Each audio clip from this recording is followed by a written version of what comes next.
So again, my name is Lisa Honka, and I have a company called Your Key to Senior Living Options. I started my company 5 years ago because I realized how difficult this was for families. And many times when I'm meeting with families, one of the things that I'm most concerned is actually about the caregiver. It's a very difficult journey that people are on, and this presentation really talks to that circle of support that people need to develop as they become a caregiver, to make sure that they get out of caregiving in the most healthy possible way, mentally and emotionally and physically. So we're going to go through just again some facts about caregiving and how do you build that circle of support. So again, I want to thank everybody for joining us. And these are just, again, some things that we're going to cover today. So again, creating a circle of support is working with, again, caregivers that you possibly could hire, the adult children becoming caregivers, the spouses that perhaps are caregivers. We're going to talk about getting your ducks in a row, what's available here in the villages around the surrounding areas, how to pay for care, and creating that circle of support for yourself through all these different, again, knowing legally what's going on with your legal papers, financially, socially, pre-planning, again, for down the road if you're going to need support, using a senior living advisor to bounce off questions, medically using your doctors and your health professionals, looking at, again, end-of-life options, and then emotionally working to figure out where your circle of support is. So we're going to talk about where to begin that process. So next slide. There is an estimated 35 million caregivers in the United States. That's amazing, isn't it? There's 82% of the caregivers are caring for another adult. 15% of caregivers are actually caring for 2 adults, and 3% of caregivers are caring for 3 or more people. So that could be, again, your spouse plus your parents. It could be multiple different parents. It could be a child plus parents plus perhaps a spouse. There's an estimated 39.8 million caregivers providing care to someone with disability or illness. And we know illness can happen at any time to anyone at any age. There are 15.7 million adult family caregivers caring for someone who has dementia.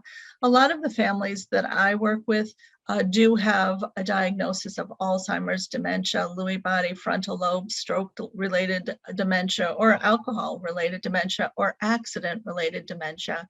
75% of the women, 75% of the caregivers are women.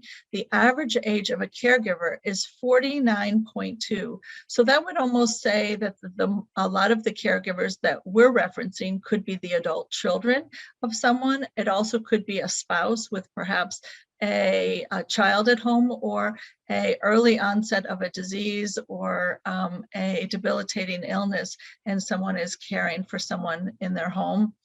34% of caregivers are actually 65 or older, and the length of time for being a caregiver is 4 years. That's a very long time. If you think of that, that's about 1,300 days that you're actually a caregiver. So 4 years is a long time.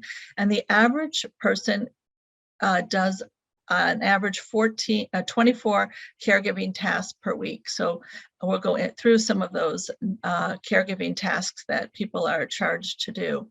Go ahead to the next slide, please.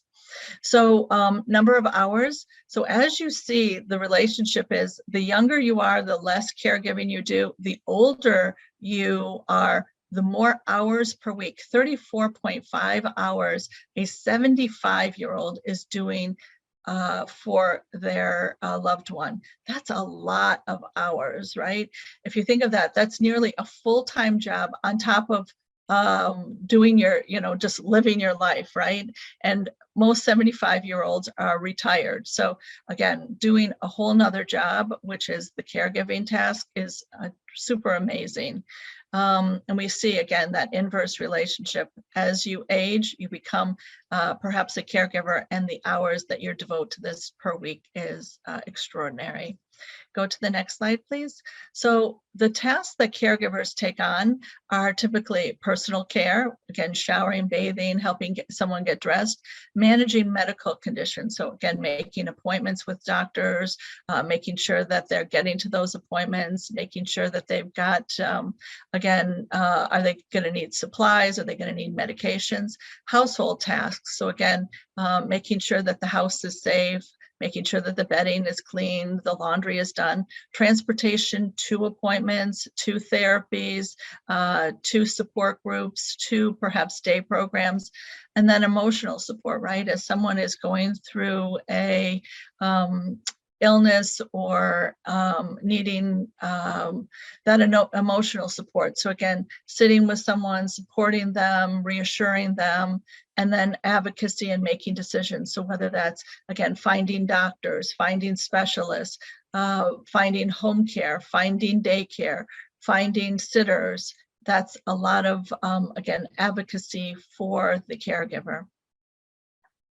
We're going to go on. So health status of caregivers, and this really speaks to what happens as someone becomes a caregiver. So over 53% of caregivers indicate that there's a decline in their health and their compromised ability to provide care. So as their caregivers, they're finding out that perhaps, again, they're having mobility issues, back issues because they're lifting, maybe, the extra chores of cleaning one's linens or changing the bed.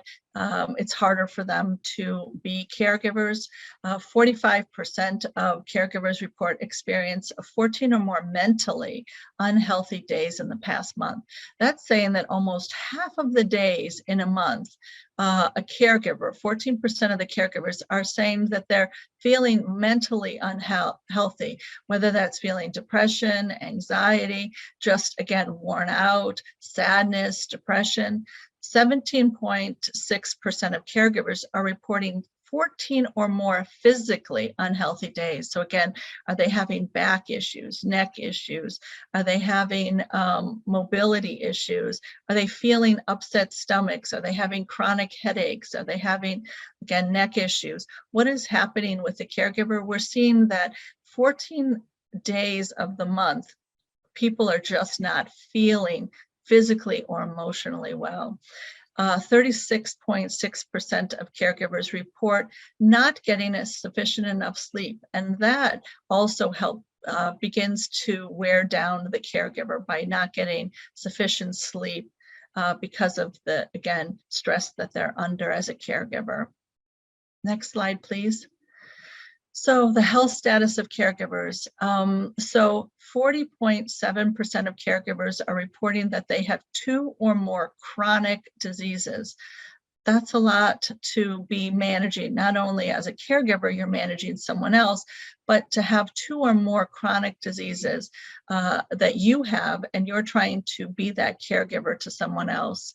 53% of caregivers age 65 or older have 2 or more chronic diseases, compared to a younger person, 45 to 64, they have 34.8% of, they have 34% of chronic diseases. So again, you're seeing that relationship. The older you are, the more likely you are to have a chronic disease, 2 or more. And then again, trying to take on a whole nother person and manage their care needs. It becomes a Herculean task. We see that 14% of caregivers report chronic coronary artery disease or stroke. So again, you're dealing with, as a caregiver, perhaps your own medical issues, and then taking on a whole nother person and the task of caregiving. We see that 22% of caregivers age 65 or older report chronic coronary artery disease and stroke, compared to 10% of 45 to 64-year-olds. So we're seeing, again, when you're retiring 65 years old and you're taking on the caregiving role, we're seeing that they're, again, having some heart issues, some stroke issues, and then again, becoming that caregiver and taking on those, as we saw, those hours that you're taking on that role of a caregiver. We see that, again, it is a huge job for people. We see that 17% of men caregivers report, 45% plus report coronary artery disease or stroke, compared to 11% of women. So we're seeing that men are having more heart issues as a caregiver than we are with women being caregivers. But again, many of the women may have medical events that are going to be catastrophic. Men are having some cardiac issues, but down the road, we may see that women are developing other underlying diseases such as cancer, anxiety, arthritis, back pain, diabetes, depression, headache, a weakened immune system. And we're seeing that 40 to 70% feel isolated and alienated. They also feel these feelings of grief, again, a sense of loss. And they also, they risk of premature death. The 14% have this increased premature death. So again, we want to make sure that the caregivers are okay. And that's why, again, I'm always looking to see where is the support system for caregivers, because it is a huge task to be a caregiver. And you always want to make sure that the caregiver is okay. Similar to in an airplane, right? You always want to put on your oxygen first and then take care of the person next to you. And this is really talking to the caregivers, making sure that they're okay along this journey, because it is a huge journey. Next slide, please. So ways that you can care for yourself as a caregiver. So reconciling the role, understanding that this is extra responsibility, understanding that it is the sense of ownership. And sometimes when you own it and you feel that this perhaps, again, is the role that you're taking on for this moment in time, reconciling the role and again, being proud of what you're doing, understanding that it has value, helps you to reconcile the role. Also, redefining success. Sometimes, you know, we all think that success is beating the disease or making sure that everything is perfect. And sometimes we have to be proud of just the little things that we get through the day, that maybe we had a great meal with someone, that we saw them smile and they haven't smiled for a while, making sure that, again, you know, redefining success could be just a comfortable day with someone, maybe a walk. Again, we can't prevent things from happening.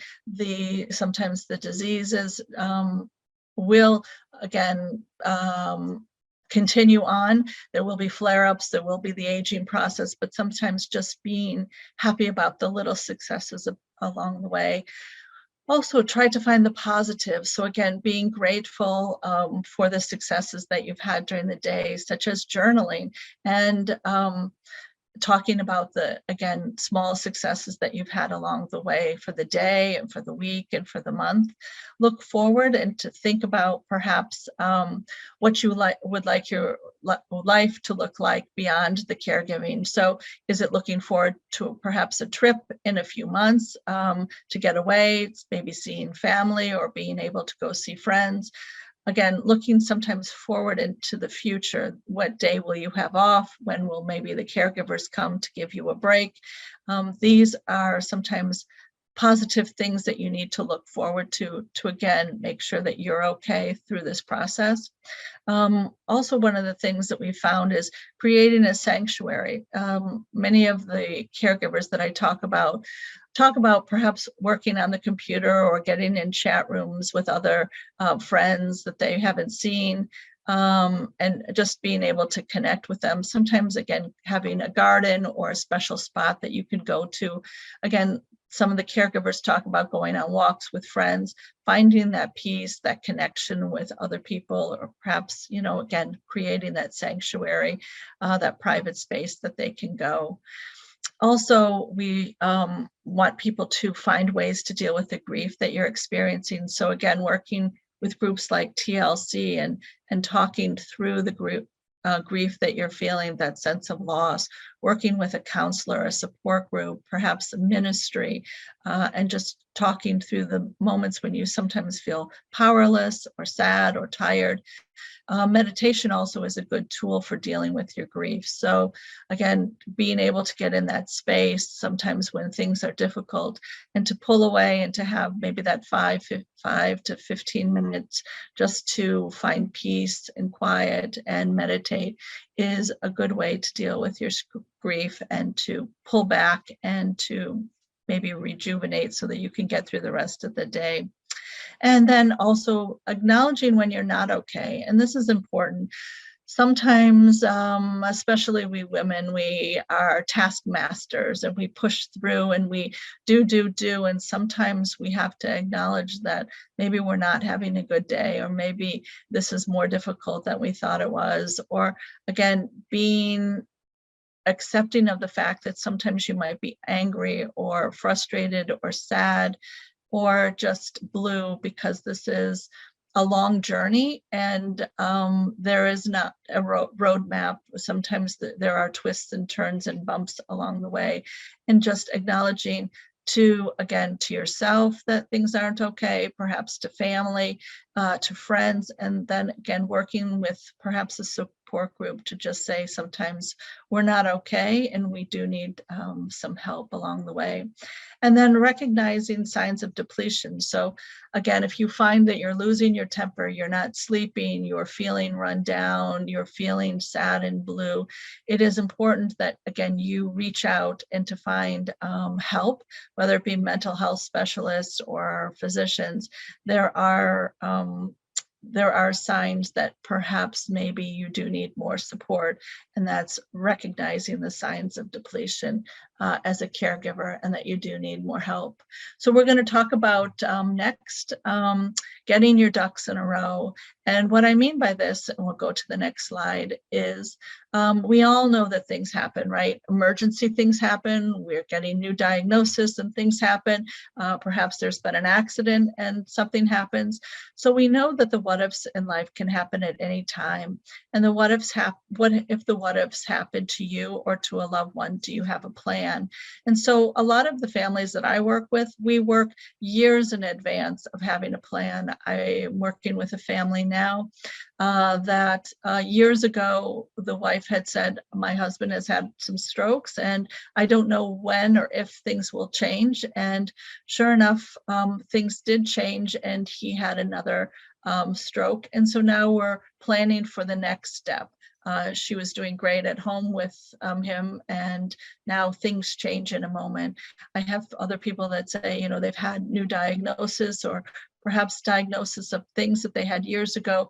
They were quiet, such as a blood leukemia, and then things change and they realize that the disease is progressing and they need to make some plans going forward. So again, the what ifs can be things that were quiet and suddenly are now becoming more apparent that you have to deal with in the forefront, or new diagnosis or new medical events that happen. Next slide, please. So what choices do I have and how do I make them? So we're going to talk about where you can get some help. So whether, again, next slide, please. Whether it's being at home and getting support in your house. Do you perhaps move closer to adult children or to families, to your family? Or do you want to stay here in the villages and get, again, support in your home? Or are you going to be moving perhaps closer to family? Or are you going to be moving perhaps to a senior living community in which you could get therapy there temporarily, or if you need perhaps care going forward, moving to a senior living community in which they could provide you supportive services. Next slide, please. So what is available? So again, these are just some options of opportunities for where you could get care. So again, assisted living communities, memory care communities, home care, day cares, and respite cares. And we'll go into the different categories of assisted living and different opportunities for home care, whether it be home health or private duty companion care. And we'll also talk a little bit about daycare and respite. So we'll go on to the next slide. So what is assisted living? So assisted living is community living where they manage your medications, there's nursing oversight, and they help with activities of daily living, such as help with bathing or dressing or grooming. And they also, again, can help with med management. So if people need help with sliding scale diabetes, or if they need compression hose put on, or if they need oxygen managed, or if they have Lasix that needs to be managed, or special diets that need to be managed, that's what assisted living can do for their residents. There are 3 different licensures in the state of Florida. We have a standard assisted living license, a limited nursing services license, and extended congregate care license. An extended congregate care license is more similar to a nursing home facility without the cost of a long-term care facility. So the more medical someone is, the higher licenses they may need in order to keep them safe and to provide the supportive services that they would need in order to be well. And next slide, please. What is memory care? So memory care is a secure and protected environment. It is community living where medication is managed and nursing oversight is there, and then extensive activities of daily living assistance. So again, help with bathing, dressing, grooming, escorting, incontinent care. Next slide, please. So what is home care? So home care includes any professional that allows someone to come into the home and allows someone to stay home and stay safe in their home. So some of the things that home care can provide are help with activities of daily living, such as dressing and bathing. They also can help with perhaps meal preparation. They also can help them make the house safer. So again, eliminating some rugs or perhaps moving around some furniture to make sure that someone's not going to fall. They can help manage tasks around the home, so such as, again, laundry, or perhaps making meals, unloading the dishwasher, and safety, again, in the house. They also can provide companionship. So as we know through the pandemic, one of the things that we've seen is isolation has really taken a hold of a lot of people who don't have not been able to get out. And so providing that companionship, maybe someone to play cards with, or someone to reminisce with, or someone to do activities with, that would be companionship in the home, and home care can provide that. Also, home care can provide therapy and rehabilitation services. It can be used short-term or long-term during a illness or disease. And this also can be done, again, in the home, and insurance would pay for nursing care in the home. So next slide, please. So a little bit more about home care. So home health is short-term physician-directed care. Whether you've had a hospital stay or a rehab stay, or you're feeling deconditioned, a physician can order home health in the home, and it would be a nurse coming in, perhaps with a physical therapy therapist, occupational therapy, speech therapy, wound therapy, and perhaps a social worker to check in on you. It also would be, again, home health aides coming in and helping with activities of daily living. So again, home care can be under 2 umbrellas. One, the home care, which would be the private duty, which would be a companion, and then the home health care, which would be someone who is skilled at, again, physical therapy, occupational therapy, speech therapy, wound therapy. So there's 2 different areas of home care. And next slide, please. So how is it paid for? Home health care is generally paid for by your insurance, Medicare, and your private insurance.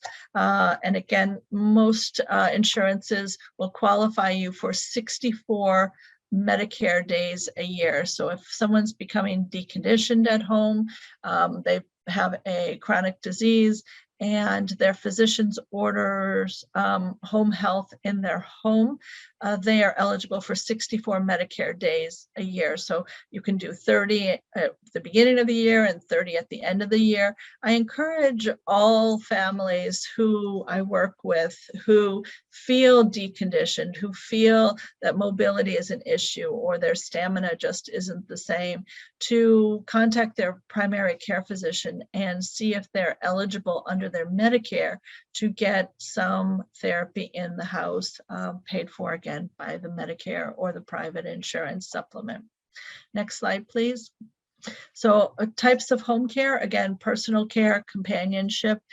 So this would be companies such as Visiting Angels, Comfort Keepers, Right at Home, and they help with activities of daily living such as bathing, dressing, meal preparation, household tasks, enabling independence and safety. It also is supervision of someone with dementia. So these are typically CNAs that would be coming into the house to provide supportive services for the caregiver, so that perhaps they didn't have to do the bathing or the dressing of their loved one. Perhaps they're doing meal preparation while the caregiver is away. And also, again, supervision for the person who has dementia so that they're not left alone. And it also can be, again, companionship and medication reminders. So these are just, again, some of the tasks that the companions can do for someone in their home. How is it paid for? Again, the personal care and companionship can be paid for through private pay. Long-term care insurance sometimes has a component that is for home health aides to come into the house. I do look at people's long-term care insurance to figure out, can we burn off some of the elimination days by activating the long-term care insurance at home, perhaps before they move to an assisted living or memory care. But we also can look at long-term care insurance. Sometimes they pay a family member to become a companion to someone, and the long-term care insurance will pay for that, for the training, as well as there's a day rate or an hourly rate that the long-term care insurance would pay for someone to come into the house. Also, insurances, health insurances will pay for sometimes a personal representative to come in to provide services in the house. Many of the families that I work with also get benefits from the Veterans Administration. So sometimes, again, a companion to come into the house to provide bathing assistance or dressing assistance or companion assistance for someone who is who has been a veteran of a war. The VA will send someone to the house and they pay for that service. Also, workers' compensation sometimes pays for a representative to come into the house to provide some companion care or personal care for someone. Next slide, please. So types of home care. So again, we're talking about private duty nursing care, long-term nursing care for adults with chronic diseases. So again, as people age and they need a more medical model coming into their house, there are third parties that can be hired through your medical insurance to care for, again, ventilator care, tracheotomy care, monitoring vital signs, administering medications, ostomy and gastrometry care, feeding tubes, and catheter care. So down the road, if someone is in need of hospice, hospice also does provide a nurse to come into the home 1 day a week, and then perhaps companions to come in to help with showering, bathing, dressing. And this can be, again, paid for through your Medicare insurance, or again, down the road, perhaps long-term care insurance. Next slide. So how is it paid for? Again, through the healthcare insurance. through veterans benefits, workers' comp, Medicaid, if someone does qualify for the Medicaid benefit, and then direct payment, so private pay. So those are the options for paying for private duty nursing care in the house. On average, the cost of home care, and again, this is just statistically, the average 2020 median cost of in-home care was about $24 an hour. They do charge by the hour, and sometimes there is a 3-hour minimum. The average hours, again, if we go back to how many hours a caregiver is doing care, we're looking at around 44 hours a week, and if we're 44 hours a month, and if we're looking at how many dollars that is times 24 hours, it's about $4,500 per month. There also is, again, skilled nursing. If we needed someone to come in and do the catheter care or the ostomy or perhaps wound care, that would be a much higher rate. But this is just, again, national averages for home care. Next slide. So if we're looking state by state, here we are in Florida, the average is about 22.5. So looks like, again, in some of the very far west or very far east, we're looking at higher hourly rates for care in the house. Next slide. So where do we find help? Again, trying to figure out where do we find companions, where do we find paid caregivers? So rely on recommendations. Again, we do have doctors who have in their offices some listings of private duty caregivers. We do have, again, if someone is still employed, they can ask their employer to see if they can pull up some lists of some private duty companions. Support groups, again, people do share. I've had this happen, caregivers. So someone may say, I'd like my caregiver on Monday and Wednesday and Friday, and you could have her on Tuesday, Thursday. Again, that's a way to keep the caregiver or the companion busy, and people like to share the names of the people that they use for companions in the house.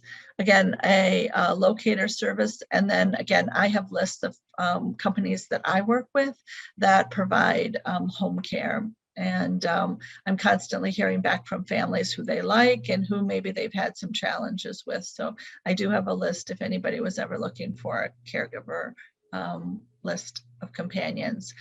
If there's an emergency, we always want to know, again, where will funds come from? So again, if someone's newly diagnosed with perhaps cancer or memory loss, Alzheimer's, frontal lobe dementia, or perhaps has had a stroke, where will the funds come from? So this is one of the things that I work through with families is, what is your monthly Social Security, your pension, your savings? If in fact at some point you were going to sell a house and move closer to your adult children, or if you were thinking about moving to a supportive, independent, assisted memory care community, what would that look like, and what would be the sale of your house? Do you have long-term care insurance? Where does it cover? Does it cover a long-term care facility or assisted living? Would it cover memory care, and what the rate would be per day, per month?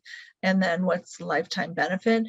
Also, many of the families that I work with get benefits through aid and attendance. So that's a federal pension paid to someone who served during wartime, or we call it sometimes the widow's benefit, the benefit to a widow whose husband served during wartime, and she now needs the benefit.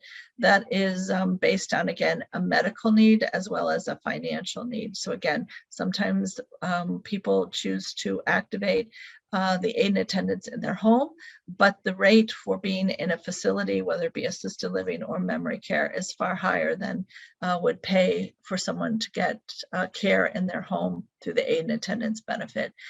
Again, funds sometimes come from Medicaid, accelerated death benefit, life insurance settlements, reverse mortgage, again, if it's a temporary thing and people want to stay in their home and they need some short-term money, perhaps because the diagnosis is catastrophic and they need to bring in companions or 24-hour caregivers.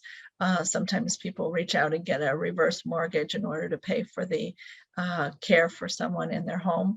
And then again, sometimes a home equity loan pays for those caregivers to come into the house. Next slide, please.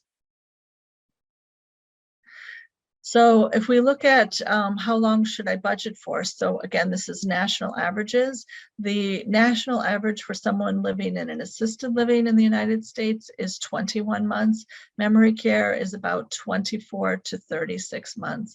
Post-COVID, we're seeing these numbers actually go down because people have stayed home longer, have not moved to assisted livings when perhaps there was a need.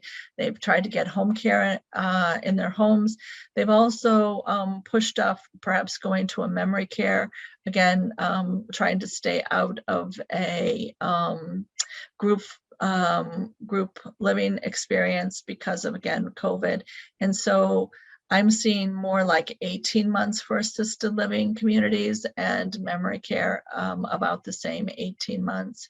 We look at the national averages for, again, the age of a resident living in these communities. So in a assisted living, we're looking at a female being on average 87 years old and a male being on average about 85 years old. Next slide, please. So according to the CDC, life expectancy in the United States now post-COVID is 81 for a female and a male is about 76. So if we back into these numbers of assisted living and saying that, again, on average, when they come to the assisted living, they're 87 years old for a female and a male 85, we can see that life expectancy, again, was far younger than the age that they're moving in, and that's why they're not staying as long, because they're coming rather late and they're more medical when they do arrive. Next slide, please. So again, creating a circle of support. And this is, again, looking around and saying, legally, do I have my legal papers done? Financially, where are the assets? Socially, again, where is my support system, and where can I reach out to get, again, a support group, perhaps one-on-one counseling, again, pre-planning for the future, understanding what your options are, working with a senior living advisor, knowing medically, what are your options? Where do you go for care? Is it here locally? Is it back where your adult children are? Do I need professionals above and beyond what I can find locally here in the villages? Again, looking at end-of-life options, what are those and how will I navigate going forward? And then emotionally, again, who is going to help me emotionally get through this task as being a caregiver? So next slide, please. So again, we always want to make sure that families have done their advance directives, make sure that they have their healthcare proxies, their HIPAA authorization forms, or the do not resuscitate orders if things are now moving towards hospice. It's really important that, again, adult children are able to talk to the hospital about a parent's care. A spouse is able to talk to the hospital or doctor's office about care. So making sure that that HIPAA authorization form is updated and complete. Next slide, please. The other thing we want to make sure is, again, making sure that you have the power of attorney. So again, if a spouse has been diagnosed with perhaps Alzheimer's or had a massive stroke, making sure that you have the power of attorney to be able to navigate legally if you had to sell a house or to be able to manage finances. You want to make sure that you have a trust in place, irrevocable or revocable trust. So again, making sure that you're working with your attorney. Most people have a revocable trust, but sometimes when someone's diagnosed with perhaps a memory loss disease such as Alzheimer's or dementia, sometimes they create an irrevocable trust years before they may need large sums of money in order to perhaps destitute them, so that if there is a catastrophic event, they can get them on Medicaid. Also working with the attorney, making sure that you have a living will and understanding what that looks like. What are your wishes at the end of life? What are your wishes for extraordinary means? Making sure that you have, again, a will and a testament, the last will and last testament. And then again, sometimes people do not have anyone in the whole wide world. So perhaps, again, if they have no adult children, no spouse, no siblings, working to get a guardian so that if there is a catastrophic event, someone is in place to help them medically, financially, legally down the road if they can't speak for themselves. And again, one of the things that I work with families on is understanding your assets, understanding where your money is, so that if you do need a short-term money or money for care, looking to see, again, what money you have in your home, perhaps what money you have in savings, investments, if you're eligible for the aid and attendance benefit, where the DD 214 is, if you're going to be qualifying for that benefit, looking at the long-term care insurance and truly understanding what that value is, whether it covers, again, home care, whether it covers assisted living, whether it covers memory care or only long-term care facilities. Such as nursing homes. Many people that I work with don't realize that the inflationary rider sometimes has now bought them. As I talked to a gentleman this morning, he has been diagnosed with cancer for about 6 years. And I said to him, we need to get an updated policy so you have an idea of how much money this is. And he said, well, I think I want to stay home first. And I said, well, let's just find out how much this policy covers. And so this morning he called me and he said, my policy is actually worth $800,000. And I said, wow. So even if we picked the biggest department with the most care, your policy is probably going to last you well over 9 years. And he's already 93 years old. So I said to him, as soon as you're done with your taxes, because he wants to wait until his taxes are done, we'll start looking at some communities for him. So again, sometimes understanding what that policy is makes you realize that you have this whole pot of money, and perhaps maybe, you know, your nervousness about moving forward is alleviated by truly understanding what the value of the policy is and what it covers. Also, again, you know, looking at your Social Security. What is your Social Security today? What would your Social Security be if your spouse passed away? What does that look like in numbers? Again, the pension, is it for you, or can it also be moved to your spouse at the time of your death? Understanding what Medicaid is. So again, that benefit is not for everyone. You have to be truly in need of care, but also financially very compromised financially in order to qualify for that benefit. And then again, a disability, I'm looking at that financially. What amount is that disability benefit, either through SSI or perhaps long-term care disability? What does that look like? So again, next slide, please. So again, how will you ensure you thrive? So one of the wonderful things about the villages is having TLC, being able to look at their support groups, knowing that there's places that you can go through churches, through different organizations to find a place to just talk and feel safe, and that people understand the journey that you're going on. So again, as social workers, understanding that there are these support groups, and understanding that they're free, they're there, and they do offer a comfort to someone who is a caregiver. There's also savvy caregiver training. So we do offer through my company savvy caregiver workshops that people can go on and feel safe to kind of walk that journey. So again, emotionally, spiritually, how do we keep caregivers safe? It's through really looking at all these different options. Again, I mentioned that we have a support group once a month, and Josephine is our facilitator. She comes to my company with well over 30 years experience working with families. And so again, it's just an option, is support groups for people who are walking a journey as a caregiver. Next slide, please. So again, looking at socially, what's out there. So is your family a support to you? Where do you get that support? From your adult children, from your brothers and sisters, looking to your friends for support. Again, as social workers, really looking to see who is that person's circle of support through friends, families, support groups, clubs. We're very blessed here in the Villages to have so many wonderful neighbors, but clubs that you belong to for years, both as, again, support groups, but clubs, whether you met somebody years ago through the New York club, or someone who is a woodworker, or somebody who loves pottery or bridge. We have great clubs here, and those people become your extended family. So again, looking to those people perhaps for emotional support as you are a caregiver. Next slide.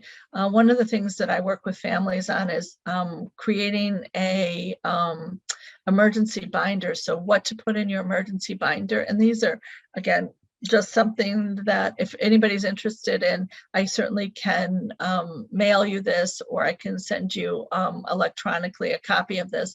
And these are things that I encourage people to do here in the Villages, because again, we're living away from our extended family, brothers and sisters, perhaps our children. And in your emergency binder, in case your children in an emergency had to navigate for you, these are important things to have in the binder: your photo ID, your Florida license, emergency contact information for friends, family, knowing their current phone numbers, their email addresses, making sure that again, your living will, healthcare proxy, power of attorneys are in there, information for your attorney in case they needed to contact the attorney to find a copy of the legal papers, making sure that you have your medical insurance card, prescription drug card. And again, medical history. Many people that I work with, it's funny, they sort of finish each other's sentences. So they may say, well, I have nothing wrong with me. And then the spouse will begin to tell me all the different medical events that they've had through the years. So again, understanding someone's medical history, putting that in there and saying, these are the years that I had surgeries or that I had medical events. It's important for the children to understand what those were and who those physicians could be. Understanding medication lists, life alert information. Some of the families that I work with have the life alert button. And so again, when perhaps they're moving to a assisted living or memory care, you need to be able to turn that off or deactivate that. Also, do not resuscitate orders.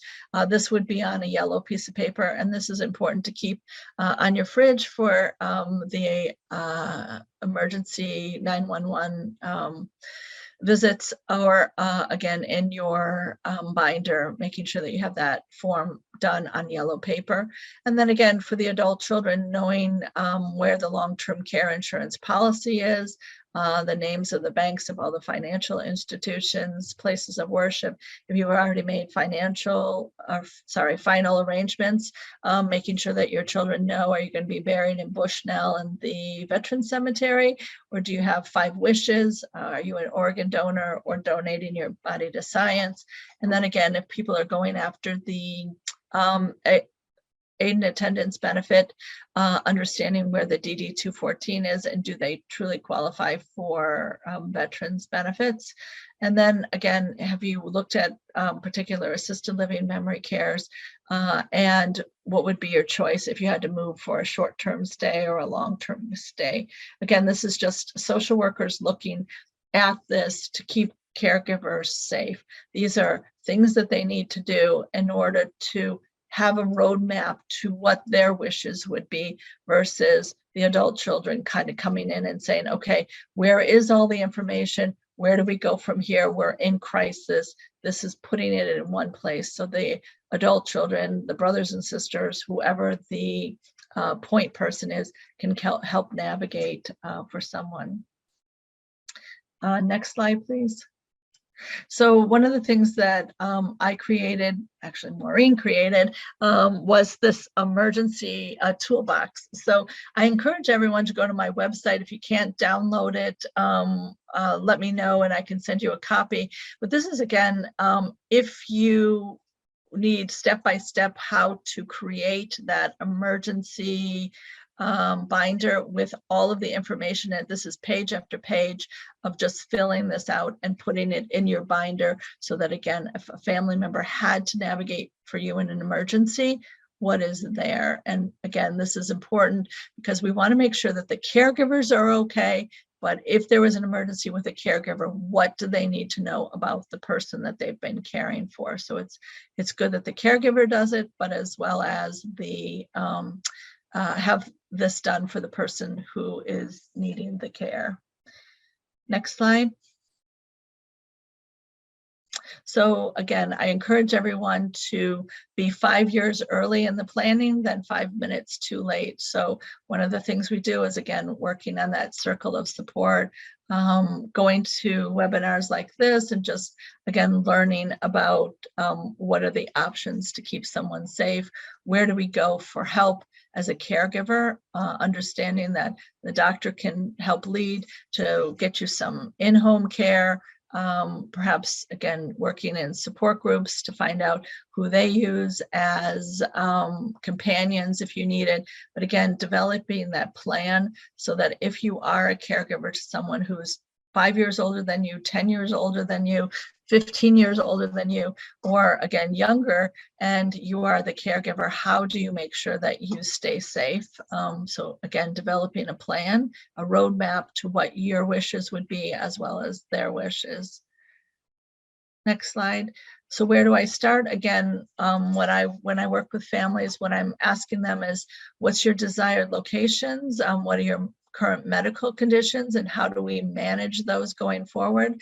Looking at their finances and figuring out what is possible through, again, aid and attendance benefits. Financially, what do they have in order to perhaps move to a supportive environment or get in-home care? And then down the road, what is possible for them? Are they going to be able to activate long-term care? Are they going to be able to get aid and attendance benefits? Or down the road, are we going to be looking at Medicaid?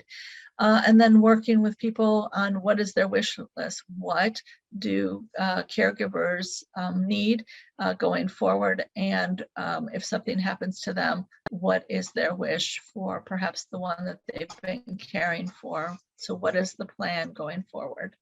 Next, so where do I start? Again, we look at options. Sometimes I set up tours for people, looking at, again, assisted livings, looking at home health options, looking at home care, getting a needs assessment, which is called a document called an 1823 from the primary care physician.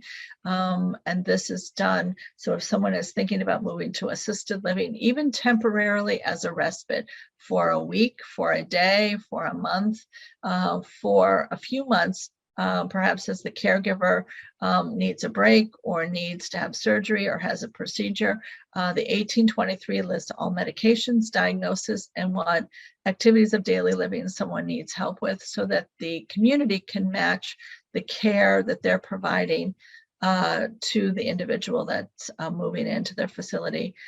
We also work to get a needs assessment done by the community that perhaps they've picked out, making sure that their care plan matches the care that they think that they need and that the 1823 dictates. And then again, I help people get all their paperwork done and making sure that they have a care plan in place. So again, whether it be at home, I help people get the care plan in place, or whether they're moving to a facility, I help people navigate that. And again, this is what caregivers need to know, is just what are the options out there to keep themselves safe, their loved ones safe, and how do you manage that going forward? Next slide. So again, this is just my company. I help simplify the search, so that, again, people aren't looking at communities that don't match their care needs. And again, I help people by saving them time and money by using my free service in order to figure out what makes sense for them going forward. So again, I encourage people to create that circle of support, making sure that they know all their options. And then again, if they ever have any questions, certainly reach out to me. I'm happy to help.